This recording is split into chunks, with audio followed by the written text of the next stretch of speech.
She crouched low in the tall alien reeds, heart pounding in her ears, barely daring to breathe. The wind shifted, carrying with it the copper scent of blood and something else, scorched stone and ozone. Her eyes scanned the sky. Nothing moved. Then the tremor came, low, distant, a vibration more felt than heard. She gripped the broken ceramic blade in her boot, though it would do nothing against what approached. The beast fell from the clouds like a broken star, its wings folding inward as it spiraled downward, trailing plumes of smoke. It struck the earth with a roar that split the silence, sending birds shrieking into the twilight. Dust curled in thick clouds around the impact zone, veiling the world in a strange sepia haze. She didn't move. Not yet. Everyone at the outpost knew the stories. The Skrull dragons weren't just apex predators, they were the nightmare stitched into every settler's childhood. 6 limbs, jaws like stone crushers, and eyes that glowed like forge embers. No one lived to tell what they looked like up close. They didn't need to. Wreckage spoke loud enough. And yet she crept forward. Step by careful step, ignoring every scream of reason in her mind. The beast's silhouette emerged through the dust, colossal, heaving with labored breath. Its wings lay twisted, one half splayed against the rock, the membrane torn. Claws the size of steel girders dug into the dirt. It should have scared her to death. But it didn't. The dragon wasn't roaring. It was wheezing. Something was wrong. She kept low and circled around, staying downwind. A faint metallic glint shimmered at the base of its snout, something embedded. The dragon twitched violently, hissing. It tried to rise, but collapsed again with a guttural cry that sounded more pained than furious. That's when she saw it. Just below the nostril ridge, sharpened, jagged, and buried deep. A crystalline thorn, twisted and blackened, almost pulsing like it was alive. The skin around it had blistered and cracked. She stared, transfixed. Her instincts told her to run. Her legs didn't listen. She pulled the blade from her boot. It wasn't much, just a sliver of fused tech glass, scavenged from a wrecked relay dish, but the edge still held. She approached, slow as breath, not blinking, not thinking. Her boots sank into the ash-soft earth with each step. The dragon's eye rolled toward her, burning gold. It locked onto hers. No hate. No rage. Just pain. She raised the blade. Her fingers shook.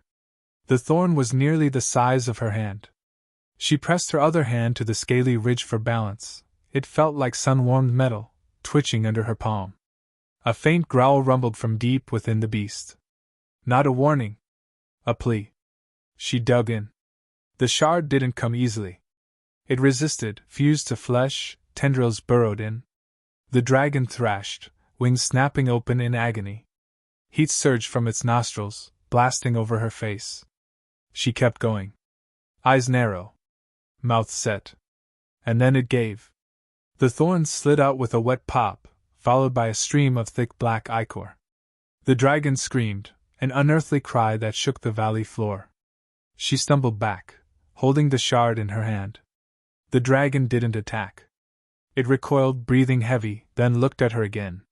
Something in the air shifted. It rose, slowly, staggered, testing its limbs. It didn't roar. It didn't strike. Its wings trembled, then unfurled to their full, terrifying span. She could see the burns still seared into the wing's flesh. But it was healing already. The thorn had been killing it. And now it wasn't. The dragon leaned closer, too close, its eyes inches from her face. She didn't flinch. They stared at each other for one long moment. Then it lifted off. No dramatic rush of wind, no explosive gust. Just the steady beat of wings lifting a titan into the darkening sky. Ash and dust swirled around her as it vanished into the clouds. She stood there alone, the thorn still in her hand, its strange pulses fading with each heartbeat. Her breath shook. Her mind reeled. No one would believe her. Maybe they weren't supposed to. But something had just changed in the world. Something she couldn't explain. And the skies felt different now. The silence surrounding her presence began to fracture in strange ways. Patrol teams sent beyond the ridgelines reported no sightings of Skrull. Not even winged shadows passed over the usual migration trails. It was as if the sky itself had begun avoiding her. At first, no one noticed. The shifts were too small. But after a week of unchanged patterns, someone spoke. Whispers spread like mold behind the metal walls. She became a curiosity, then a suspicion. No one believed her account of the wounded Skrull. They said she must have hallucinated it, or worse, was lying for attention. But unease gnawed at their denial. Her route logs showed she'd walked alone through territory that should have killed her in minutes. No one could explain why she came back unharmed, every time.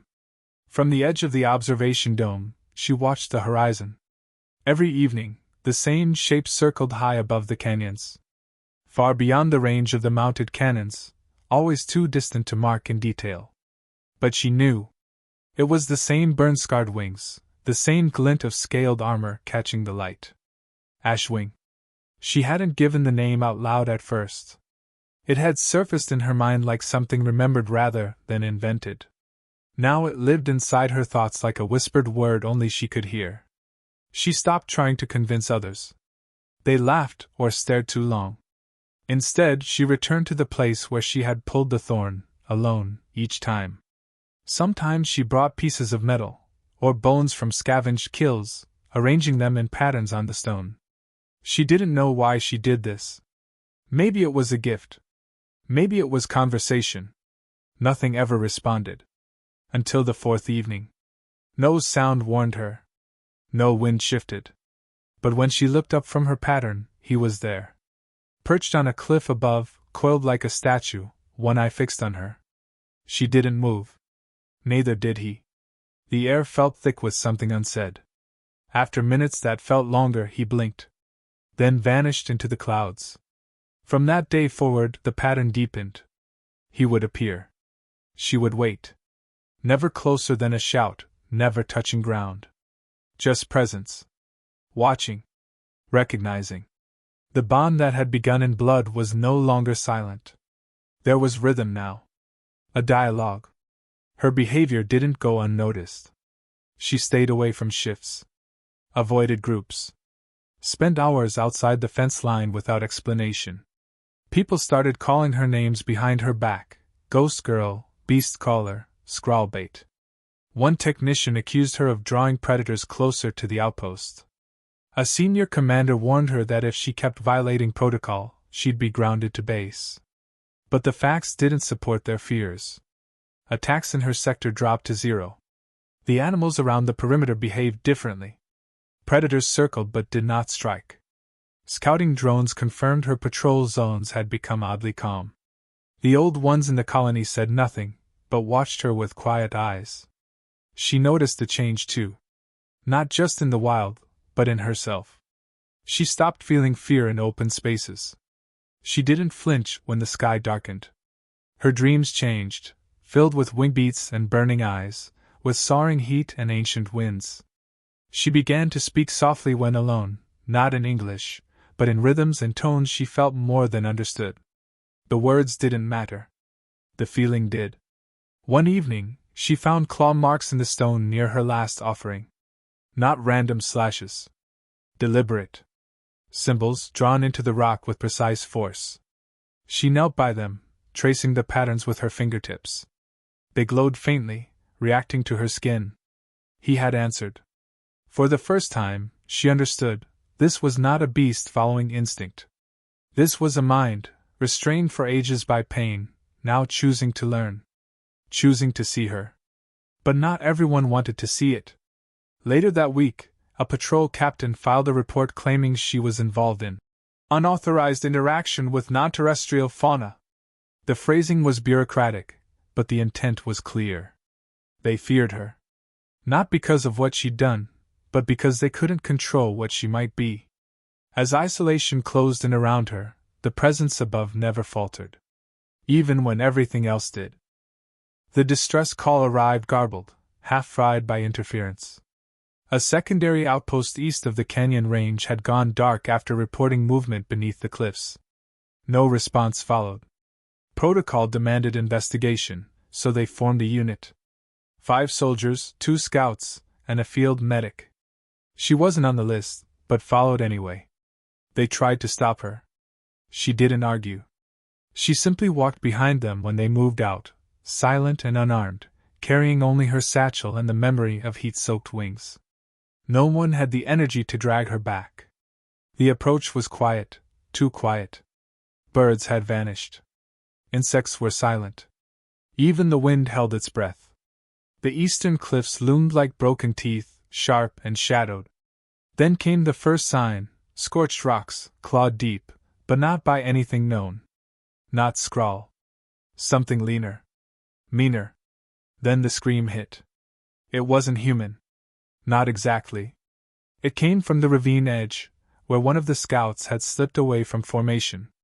By the time they reached him, he was gone, only blood and drag marks down a slope too steep to follow. Panic broke structure. Orders turned into shouting. The medic froze. Another was taken in a flash of silver motion, barely seen, entirely fatal. The squad opened fire, but the cliffs swallowed the bullets. Shadows moved between rocks, blinking red eyes watching every step. They tried to fall back. That's when the ambush closed. The creatures weren't pack hunters. They were something worse. Coordinated. Intelligent. They herded the soldiers into a kill zone, narrowing escape with each lunge. 2 fell, then 3. Screams turned ragged. She didn't run. She stood exposed, fists clenched, heart roaring louder than the chaos around her. She stared into the dark, calling, not with voice, but with certainty. Not desperation. Intention. The answer came as thunder. A rush of heat tore through the cliffs. Fire bloomed above, not wild but controlled. Ashwing descended like vengeance made flesh, a cyclone of wings and fire. His roar split the mountain air, stunning the attackers. The air ignited. Stone boiled. The creatures screeched, scattering under the force of his fury. His claws struck first, crushing bone and soil. Then his tail, sweeping low, flinging 2 enemies into the gorge. Flames poured from his jaws, targeted, efficient. Not a rampage. A warning. He was not like them. He was beyond them. One of the soldiers fired at him. Reflex. Fear. A mistake. The shot glanced off Ashwing's shoulder. He turned, slow and deliberate, eyes locking onto the one who pulled the trigger. His body tensed, not to strike, but to promise destruction. Before the moment could ignite, she stepped forward, placing herself between them. Her palms lifted open. No words. Just presence. Just choice. Ashwing's wings flared once, sending a ring of scorched air around them. Dust spun outward in a circle, burning the perimeter into a blackened ring. No attack followed. Just silence. Then he turned, wings folding, body coiling upward into the air like smoke drawn skyward. He was gone. No one spoke. The survivors stumbled back to base, dragging wounded, leaving behind weapons and explanations they couldn't give. She followed last, untouched, the burn mark at her feet still etched into her skin. Later, reports would omit her role. They'd mention a firestorm, a retreat by unknown species, but not the girl or the creature that came for her. Whispers returned. But now they carried all. Fear remained, sharpened by uncertainty. Was she in control of it? Or was it using her? She never answered. But those who had seen it could no longer deny what they'd witnessed. Whatever bond she had forged in silence and pain, it had teeth. And fire. The outpost shifted. Unspoken rules replaced written ones. Where she walked, others turned aside. Not from disdain now, but instinct. Something in her presence carried the weight of what they'd seen. Of what she'd called. The command staff didn't confront her, but she noticed the eyes behind mirrored visors. The way conversations paused when she passed. They were calculating, unsure whether she was asset or anomaly. No one asked her what the creature was. They didn't want to know. Security tightened. Patrols doubled. Turrets recalibrated to track airborne targets with faster acquisition. New protocols referenced emergent unknown entities. They didn't mention her name, but every clause bent toward her direction. She understood it for what it was: preparation. Not for attack, but containment. If it came to that. Still, she returned to the ridgeline every evening. Ashwing never landed again, but she felt him above, an orbiting force, always near, never closer. He was watching too. Not the humans, not the base. Her. They were connected now, not by accident, but decision. Something had passed between them the day she'd stood in the fire and not burned. She didn't understand it fully. Not yet. But it was there, as solid as stone. Then came the survey drone. It wasn't theirs. It dropped through the atmosphere unregistered, skimming low over the valley where Ashwing roamed. The colony scanners picked it up too late. By the time they traced it back, the signal had relayed its data burst off-world. Unknown recipient. Unknown purpose. The implications spread like rot through command. Someone else knew. Someone beyond this place. And they were looking. She knew what that meant. Curiosity never traveled alone. Exploitation always followed. Whatever Ashwing was, however ancient or powerful, to the wrong eyes he was resource. Weapon. Target. A week later, the first ship arrived. Sleek, black-hulled, with no insignia. Not military, not civilian. Corporate. They called themselves research liaisons. They asked polite questions. Smiled too much. Carried nothing but data pads and biometric scanners, but their presence drained warmth from the air. They asked for her specifically. She didn't speak to them. She didn't need to. They already knew who she was. Knew what she had done. The questions were theater. They weren't here for answers. They were here to take. Within days, equipment was deployed to the valley. Sensor arrays. Energy dampeners. Tracking fields. The official line was non-invasive study. She recognized the lies by their precision. Every inch of their language was built to sound harmless. It wasn't. Ashwing didn't appear that week. The silence became suffocating. She stood alone on the ridge, eyes scanning the clouds, waiting for the shape she could no longer feel. Something had driven him back. She could sense it, like static before a storm. He was circling farther now. Wary. Maybe unsure of her. Maybe unsure of himself. She returned one night to find her quarters had been searched. Not broken into, keycard override, surgical and clean. They left everything in place, except the thorn. The black crystal she had kept from the first encounter. It was gone. That night, the sky lit red. Ashwing returned, but not above the valley. He came low, silent, landing far from eyes. She found him by instinct, feet carrying her through darkness, heart matching his rhythm before she saw him. His breath came shallow. Not wounded. Agitated. She stepped close. He lowered his head. At his feet lay something twisted, metal and bone, scorched and shattered. One of the trackers. It had tried to attach to his flank. He hadn't just removed it. He'd annihilated it. She ran her fingers along the scar still faint on his snout. It pulsed faintly beneath her touch. Not in pain. In memory. He hadn't forgotten what she'd taken out. Now he asked her something else. Not in words. In stillness. A choice. He wouldn't fight for territory. But he would fight for her. If she asked? They came before dawn, 3 more ships, low profile, matte hulls glinting beneath atmospheric haze. Not for diplomacy. Not for study. They deployed ground teams armed with containment rigs and energy lances calibrated for large-scale lifeforms. The outpost wasn't warned. It was informed. The command staff protested, but the protests vanished into official silence. The teams moved like they'd rehearsed it. Precision patterns. Minimal noise. Their scans were wide spectrum, the kind used for deep anomaly sweeps. She watched them from the edge of the north bluff, unmoving. She didn't ask what they wanted. She knew. They had the thorn. They had the data. Now they wanted control. Ashwing didn't rise. The sky held its breath, but she felt the tension, coiled not in fear, but in decision. He was close. Too close for comfort, too far for rescue. He was waiting. Watching her again. Not for command. For consent. She walked into the valley alone. The containment teams tracked her immediately. Orders were issued: hold position, monitor, do not engage.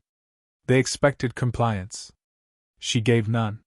She crossed the dampened perimeter fields without pause. Light shimmered around her skin.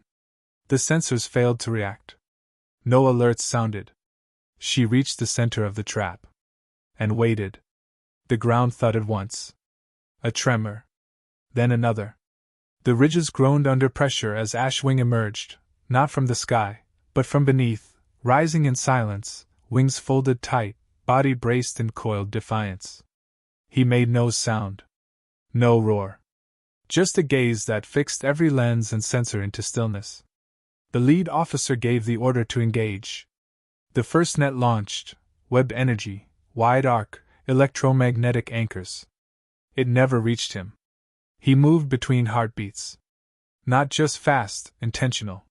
He melted the trap midair with a blast so precise the outer ring evaporated before touching his skin. The heat shattered the sensor pulls in a perfect radius. No collateral. Just correction. They fired again. She didn't shout. She moved. She stepped in front of him, arms raised, not to beg, not to block, but to bind. Her presence drew the assault to a halt more effectively than any countermeasure. Ashwing lowered his head behind her, not in submission, but alignment. This wasn't aggression. It was declaration. She spoke then. Not to the soldiers. To the ones watching through the feeds, off-world, behind their screens and walls and boards. She said one sentence. It wasn't a plea. It wasn't a threat. It was a truth too sharp to deny. He is not yours. They didn't listen. They deployed a pulse cannon from orbit. It fired once. Ashwing rose to meet it. The beam never reached the ground. He caught it mid-descent, folding fire and force into his chest, wings flaring wide to disperse the impact. The sky screamed around him. Lightning rippled across his scales. When the light faded, he stood untouched, the soil beneath his feet burned into molten glass. The cannon didn't fire again. The ships withdrew. Not retreat. Recognition. They had measured the cost and understood the loss. Ashwing turned once more to her, eyes lit with something that transcended species. It wasn't gratitude. It wasn't loyalty. It was something cleaner, choice meeting choice. Two beings who could have destroyed, but didn't. Who had every reason to fear each other, but didn't. She didn't stay at the outpost after that. She didn't need to. There was no home there now. The command filed no charges. There was no debrief. No official story. Just silence wrapped in bureaucratic language. She vanished beyond the ridges. Ashwing followed, not as guardian, not as weapon, but equal. And after that, the predators returned to the sky, but never near her path. Storms shifted around her instead of through. Wildlife avoided her shadow. And if you looked up in the evening, past the thin clouds and heat shimmer, you might see something vast and winged keeping watch. Not over territory. Over her.